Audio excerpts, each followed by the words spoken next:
This is the SAU Report, a program featuring interviews with the faculty, staff, students, and alumni of Southern Arkansas University in Magnolia.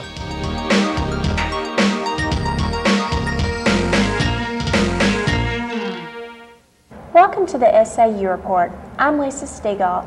With me today is Dr. Esther Lee, Professor of Early Childhood here at SAU. Also joining us is Miss Brenda Garrett, who y'all might recognize from the SAU Business Office here. Thank you, ladies, for joining me today. Thank you. Dr. Lee, I understand that you're a columnist and also an executive producer of a videotape series entitled Interactive Parenting. Can you tell me what the focus is of that videotape series? Yes, and we understand that nowadays parents are so busy. A lot of parents have to work outside of home, both parents. And we also understand that the first 3 years of life of a child is very critical for their brain development, cognitive development. So we want to take advantage of that kind of window of opportunity and help parents how to interact and play with the kids with the very basic household items like laundry basket, some scrap papers, old magazines, beddings, and let the children experience, develop a lot of motor skills, fine motor skills, eye-hand coordination at very early stage, because a lot of time we don't realize children can learn at a very early stage. Oh, okay. That's interesting. So it's something that you really don't have to spend a lot of money on, just... No. And we do have, the tape. We have a series of tape, and each tape has its own sort of like a notebook or user's guide. Mm-hmm. We have listed the objectives of each activities, and then we also have listed all the materials you need, maybe like shoestrings, or like I said, laundry basket or utensils in the kitchen, things like that. So it will not take parents a lot of time to get those things together, and certainly you don't need to go out and shopping, for those things. Do you remember, Miss Garrett, when your children were young? Did you do things like that with them, or was it more of a like take them outside or leave them at the park? Or we played outside a lot. My girls like outside, but we did a lot of things in the house with just things we had around. They're great pretenders, and children love to pretend and create things in their own minds and in their own little areas. So they would make little tents and little houses and pretend things, and we had a lot of fun pretending and making things, like just learning together. That's probably really important in the early years, wouldn't you say, Dr. Lee? Yes, definitely. But a lot of parents underestimate children's ability. That age, children's ability to learn. They thought, oh, well, they just have a free play and they just don't know what's going on, and they don't even talk, but they learn. They are learning. Mm-hmm. Tell me a little bit about yourself, Miss Garrett. How many children do you have? I have two girls. Rachel is 14, Amy is 9. My husband works at the water system here in town. We are very active in church activities and just the girls' activities, things that they like to do. Dr. Lee, how important is being involved in a social organization such as church or Girl Scouts or Boy Scouts, that kind of thing, to children's development? Oh, definitely, because that will give them an opportunity to interact with the other children at the same age or about the same age, and also help them to develop interpersonal skills. And on top of that, that will give them a sense of a service commitment to their own community. And instead of being a very selfish person or self-centered person. Okay. What would you say the best advice on parenting is? Oh, I think we just have to watch out what we do, what we say, and be a good role model. I think it's very common for parents to hear the children repeat the same thing they told their children. I told you so, and then turn out, several days later, the children will say back to the parents, and or the profanity or our behavior, our table manners, and all those things children pick up from us. So whether we want or not, and they're learning from what we talk and how we act. So it's very, very important to watch out our own behavior, our own language pattern. Oftentimes it seems like what we do is even more important than what we say. Do you think that's true, Ms. Garrett? I do believe that is very important anyway. Many times you see children who their parents have told them this or given them a rule or a directive, but then they'll go and act another or a different way and won't use that same rule in their activities. A child notices that.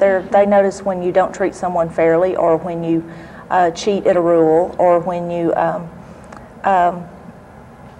act ugly towards someone, or in a demeaning manner. They notice those things, and you can't tell them that they have to treat people fairly and they have to do these things when they see you doing it differently. So you have to watch what you do, what you say. Yes, and I often use the example of a telephone call. And we always tell the children, don't lie, right? Tell the truth. But then if someone calls you and the parents don't want to answer, what we tell the children? Just tell that person, I'm not in, I'm not home. That's a bad example. And so normally I just say, tell the caller, I'm not available. Or what? Now, another example is the children so honest, and some stranger call, the children say, yeah, my parents are not home. That's very dangerous nowadays to say your parents are not home, or even tell the caller when they will be back. And so you will say, my parents are not available now, cannot answer the phone. So it's not lying, but also for protection. Now, you stress more development of children under the age of 3. Is that because you think that once you get the strong foundation, then it's easy to build on that? Definitely, because that's the fast growing period in anybody's lifetime. And of course, sometimes we are not aware of that. And our brain cell will fully develop by the age of 6. And we needed to have a stimulation as early as possible, and the children young or babies or infants, just like a blank slate. We call absorbent mind, just like sponge. Whatever you gave them, they will just absorb directly, without any screening, without any evaluation. So it's very dangerous in a sense. That's what we say, modeling, role model is very important. Dr. Lee, what would you believe that some of the worst repercussions are and having a lack of communication is with your young children? I think a lot of the worst problem is a lot of outside influence. And although we parents never experienced that, but our children have or experience it now. And if we don't have some kind of communication with them, we will not be able to help them, or we will not be able to understand their problems, or their challenges, or their frustration. Don't you think so? And I'm sure you have teenagers. My children are older, and you currently have a lot of things which you didn't experience when you were growing up, right? Children experience a lot more things. They have a lot more to deal with than when I was growing up. Yeah. It's a different world, and you've got to communicate the things that they have to watch for, the things they need to know that you're there for them, to help them through every situation, and that no matter what they do, you're there for them. They have to know that. It's much more complicated than the way we were raised, and I sometimes feel sorry for them. Of course, they do have some advantages, but they do also have disadvantages. So as a parent, we have to understand what's going on in their life and make sure to be able to help them. So you think, Ms. Garrett, that parenting has become an even more difficult job than what it has been in the past? I think so. When I was growing up, a lot of it was accepted that kids didn't, oh, you didn't chew gum in class. I mean, that was a big thing. But there was the drinking and the smoking and that kind of thing, and parties. but at the same time, there wasn't the drugs that there are now, the violence that there is now. It was a much more innocent time, I think. Yes. And the kids now have to be so wary of people, and to teach children to love people and to enjoy others and to accept them, while at the same time being a little wary because you don't know where they're coming from. It's a fine line. It's real hard to do. Yes, like when we were brought up, we were told the relatives are good people, friends, neighbors. You can trust your neighbors and relatives. That's not necessarily Nowadays, true. you know, you have a new definition. Everything, almost everything, you have a new definition. Don't you think so? Yes. And she's right. Brenda's right. There's a fine line. You don't want to tell them too early and scare them, and but then you have to warn them and prepare them for that. So I think that makes parenting more difficult than ever. So, Dr. Lee, I know you're an expert, if you will, on early childhood, but you're also a parent. Right. So how has being a parent changed you? Oh, I think being a parent is the biggest lesson or change I have is to help me better understand my relationship with God. And a lot of time I can use the analogy, you know, my relationship with my kids and my relationship with God. And my children, if they don't behave, they hurt me. I become very disappointed, you know, and feel sad about them. And I think sometimes we do the same thing, you know. If we commit some sin or, you know, undesirable behavior, offend the Lord, I think God also will be displeased, you know, unhappy about that. So a lot of time, and we also like, I'm sure all the parents want to be close to their kids, right? And so our God wants us to be close to them too, close to Him too. And so I can draw a lot of analogy as being a parent has helped me a lot in terms of my relationship with the good Lord, I say. Okay, so you've gotten a deeper, more religious experience out of being a parent. What about you, Miss Garrett? How's being a parent changed your perspective on things? It makes you a much more responsible person, because you suddenly are not just responsible for yourself and just whatever you want to do. You've got to think about this little person, or as they grow, this other person, and it's not, you're responsible for their thoughts and their actions and for instilling the rights and the wrongs and how they regard others and how they're going to respond to other people. It's a very big, awesome responsibility, and to teach them in a godly manner is very important to me. Childhood is such an important time. Dr. Lee, can you tell me a little bit about your involvement in the Arkansas Early Childhood Commission that you were appointed to by Governor Huckabee? Oh, I'm new to that committee. You know, I just went to one meeting, and I'm still in the learning stage. But I understand the commission is responsible for a lot of policies, especially licensing, and like the daycare center. We have about 2,000 daycare centers throughout the state. And so we have to send out inspectors, you know, to make sure they meet the requirements, state requirements. And we also are very concerned about the quality of the personnel, caretakers. And because a lot of people think that's minimum wage type of job, and not with a lot of financial reward. And so the turnover is very, very great, you know.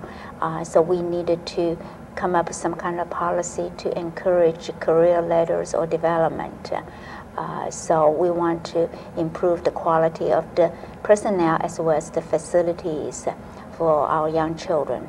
And because we do see the needs is getting bigger and bigger than ever. So what kind of screening is being done for the personnel that go into the child care facilities, especially since it is such a low-income job? So now we just have a very minimal nominal, standards, unfortunately. And we hope we will develop some kind of system to encourage more people to stay on the job or for further career development. Not just dead end type of job, but they can become director or they can pursue even their degrees in college and become real professional people. So that's a big endeavor, but we are trying, and because we understand, just like I said, it's very important to raise a good group of children. And maybe Brenda will agree with me, if the children are good when they were young, most likely they will be good teenagers, good adults, and all the way up. Most likely, Most likely with good communication and the ability to talk things out, you can continue that. And the problem-solving skills, and they know how to handle things, and you train them from a very early stage, they will be able to handle their problems pretty well. Going back to the child care, Ms. Garrett, when your children were little, were you able to stay at home with them, or did you weren't? I count myself very blessed in that I was able to stay home with my children while they were little. I think those young years are the very most important for teaching them the bonding of the parents, and for teaching them the rights and the wrongs and the godly attitudes that I wanted them to have, that I was the one who needed to teach that to them. So I was very fortunate in that I got to stay home until they were all in school, till when the youngest started kindergarten, before I went to work. So now you weren't really that much in need of a child care facility, but had you been, were you working at SAU at the time? No, not at the time. I worked part-time at small jobs, fill-in type thing, part-time type things. And I am fortunate also that I have my parents here in town. But a child care facility, I did consider one at one time when I worked a part-time job, and it didn't work out for us because I just didn't feel like it was the right place for my daughter. Right. Do you think there's ever a chance, Dr. Lee, that SAU might be able to get a child care facility here for all the many non-traditional students that we have? We love to. We're still working on it. In fact, I was just talking to Dr. McNeil this morning and trying to figure out the best way to provide that kind of services, because we do see students need that, especially drop-in type of child care when they have classes on campus. Right. And they're coming from Camden and from El Dorado, other part of the state. And then we also realized that would be an excellent opportunity for our early childhood education majors to do their practicum and to get some experience with the children under age 5, because right now we only use the West Side kindergarten, which is 5-year-old. But when we need to get better understanding of children under age 5, we have to send them to somewhere else, and maybe church or some other daycare centers. So we would rather to have our own one day, hopefully soon. Oh, that would be great.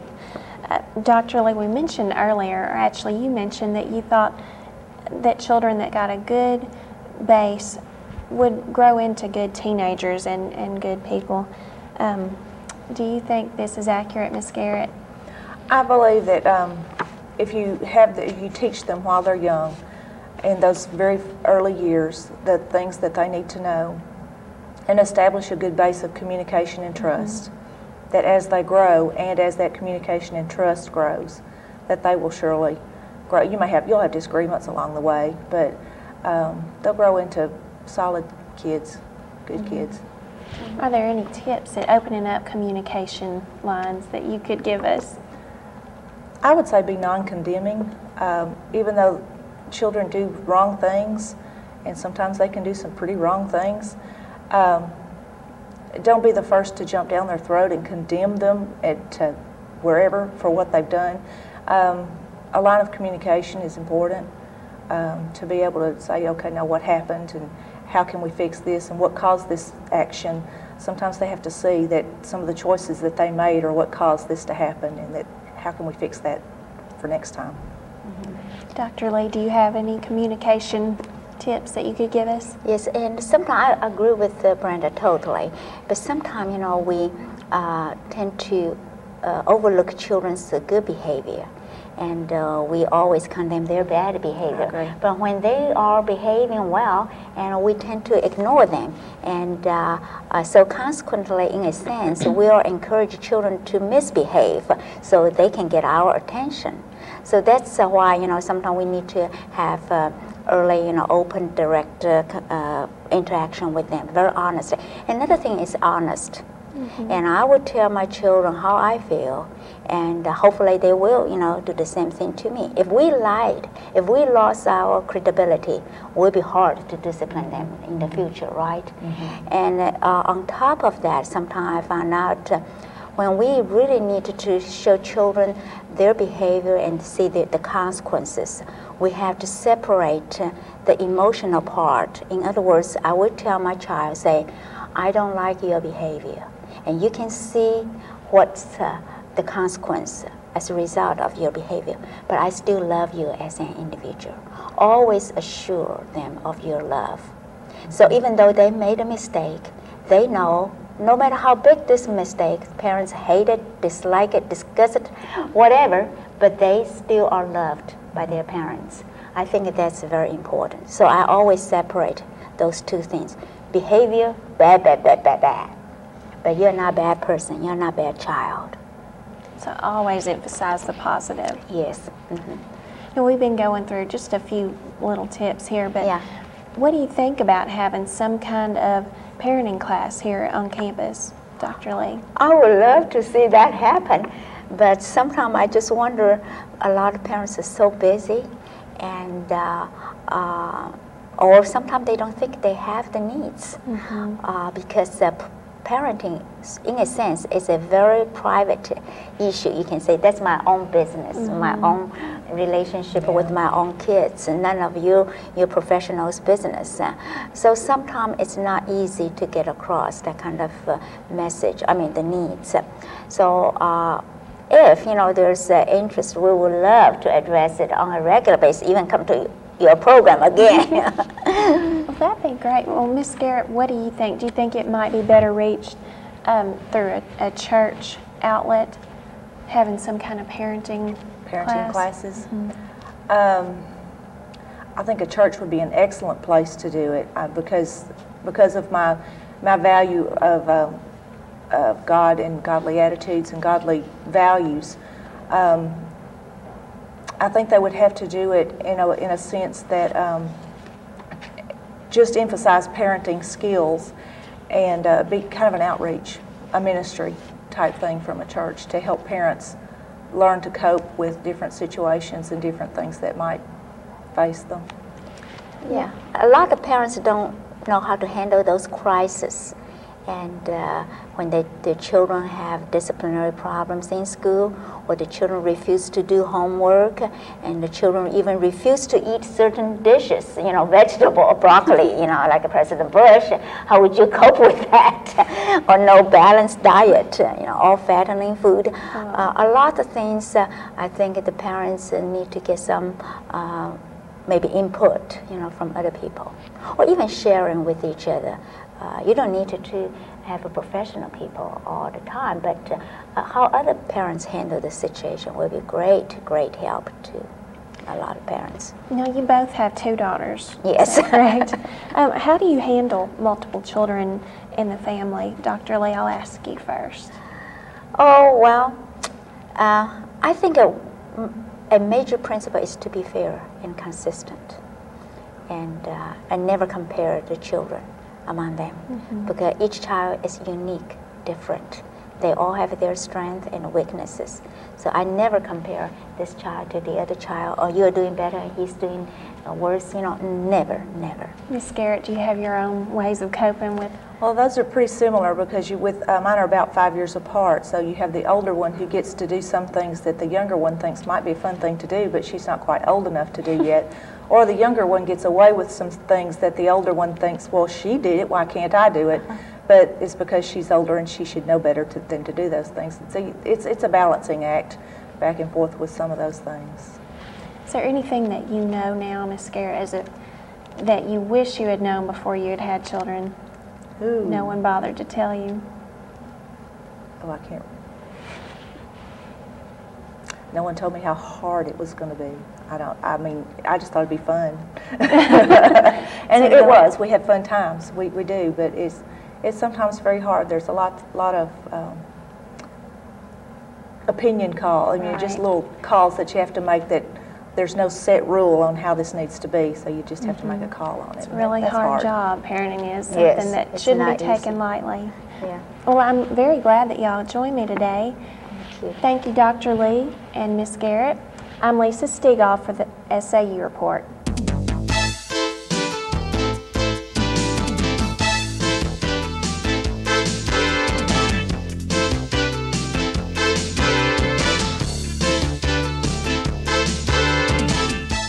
The SAU Report is a production of broadcast journalism students in the Department of Theater and Mass Communication at Southern Arkansas University in Magnolia.